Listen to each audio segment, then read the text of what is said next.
26 अप्रैल के दिन गुजरात में स्थानीय निकाय के चुनाव आयोजित होने वाले हैं, लेकिन स्थानीय निकाय के चुनाव के पहले कांग्रेस की तरफ से अनेक प्रकार की शिकायतें लगातार चुनाव आयोग को की जा रही है। इसी मामले पर बातचीत करने के लिए हमारे साथ गुजरात कांग्रेस के मुख्य प्रवक्ता मनीष भाई दोशी मौजूद हैं, उन्हीं से बात करेंगे।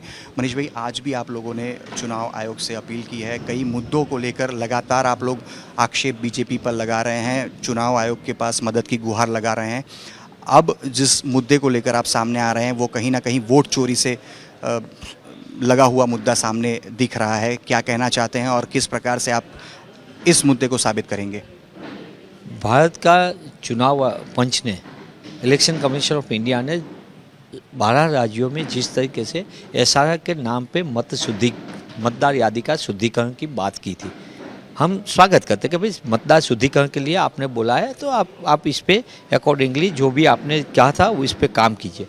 पर जिस तरीके से बड़े पैमाने पे पहले तो डुप्लीकेट वोट निकाल दिया गया है, ऐसी खुद चुनाव आयोग ने अपनी तरफ से वो चीट निकाली, प्रेस भी किया। मोर देन 70 लाख वोटर को कमी किया गया है। फिर भी जब हमें अभी महानगर पालिका में सूरत का हमारे सामने आया है, अहमदाबाद का सामने आया है, सूरत में आप देखोगे कि एक ही आदमी का 5 जगह पे नाम है, 5 जगह पे एक ही सरंग में, थोड़ा सा नाम में आगे पीछे, थोड़ा सा वो, इसका पता भी सही में है। तो पूरी तरीके से ये डुप्लीकेट वोट तो खारिज नहीं हुए, निकला नहीं वहाँ से। तो मतदार यादी के शुद्धिकरण के नाम पे आपने हजारों लोगों को परेशानी की, बड़ी बड़ी बातें की और डुप्लीकेट वोट निकले नहीं। आपने चुनाव आयोग के पास सॉफ्टवेयर है, वो सॉफ्टवेयर क्यों अप्लाई नहीं किया गया? आपने बिहार में किया था तो गुजरात में क्यों नहीं कर रहे, और राज्यों में क्यों नहीं कर रहे? इलेक्शन कमीशन की कहीं ना कहीं मंशा हमको प्रश्नार्थ खड़ी करती है। इसलिए हमने आज वटवा अहमदाबाद महानगर पालिका में, वहाँ भी बड़े पैमाने पे वोट का डुप्लीकेट वोट अंदर है। एक ही इंसान का 3-3, 5-5 जगह पे नाम आए, वो तो कैसे हो सकता? एक ही वार्ड में, एक ही वार्ड में।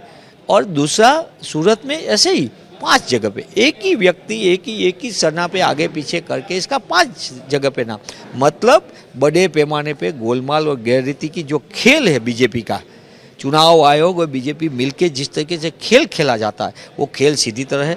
मेरा आपके माध्यम से सीधा प्रश्नार्थ इलेक्शन कमीशन ऑफ इंडिया को है और स्टेट इलेक्शन कमीशन को भी है कि आपने मतदार यादी प्रसिद्ध कर दिया, मतदार यादी का शुद्धिकरण भी हो गया, तो ये डुप्लीकेट वोट 1-2 नहीं, 2-2 जगह नहीं, 5-5, 7-7 जगह पे नाम है। मतलब इसका स्पष्ट है कि बड़े पैमाने पे मतदार यादी का शुद्धिकरण नहीं हुआ है। जिसका नाम रखना था बार बार वो रखा गया है, जिसका नाम निकालना था वो निकाल, तो ये सब्जेक्टिव शुद्धिकरण का खेल खेला गया है। तो ये गलत है। लोकतंत्र में जिम्मेदारी बनती है राज्य चुनाव आयोग की और भारतीय चुनाव आयोग की, दोनों की जिम्मेदारी बनती है कि मतदार शुद्धिकरण के नाम में पूरी तरीके की प्रक्रिया का अमलीकरण में जो भी डुप्लीकेट वोट है, इमीडिएटली वो डुप्लीकेट वोट को दूर किया जाए मतदार यादी से और सही आदमी को इसका मत का अधिकार मिलना चाहिए, और गलत है इसका मतदार यादी में से नाम रिमूव होना चाहिए। अच्छा, बैलेट वोटिंग को लेकर भी आपने सवाल उठाए हैं, क्योंकि बापूनगर के अंदर ऐसा देखने को मिला कि होमगार्ड के जवान जिस प्रकार से वोटिंग कर रहे थे उस पर भी आप लोगों ने सवाल उठाए हैं। क्या कदम अब तक उठाए गए चुनाव आयोग की तरफ से? गुजरात में होमगार्ड के जवानों 50,000 से ज़्यादा है, अहमदाबाद में 8,000 जितने हैं। वो जवानों के पास जो कमांडेंट है अहमदाबाद के 3, वो खुद फ़ोन कर करके एक ही जगह पे एकत्र करके वो पोस्टल बैलेट एकत्र होता है, क्योंकि इसकी चुनाव आयोग में ड्यूटी रहती है। तो इसके लिए कर्मचारी के लिए पोस्टल बैलेट की व्यवस्था की जाती है कि इसका मत का अधिकार का उपयोग करें। बापूनगर में ऐसी तरह हुआ कि जहाँ चुनाव अधिकारी को रहना चाहिए, निर्दिष्ट किया गया, वो अधिकारी वहाँ पर नहीं था। खुद वो 3 लोग मिल के सीधा तरह के वो पोस्टल बैलेट पे थप्पा लग रहा था।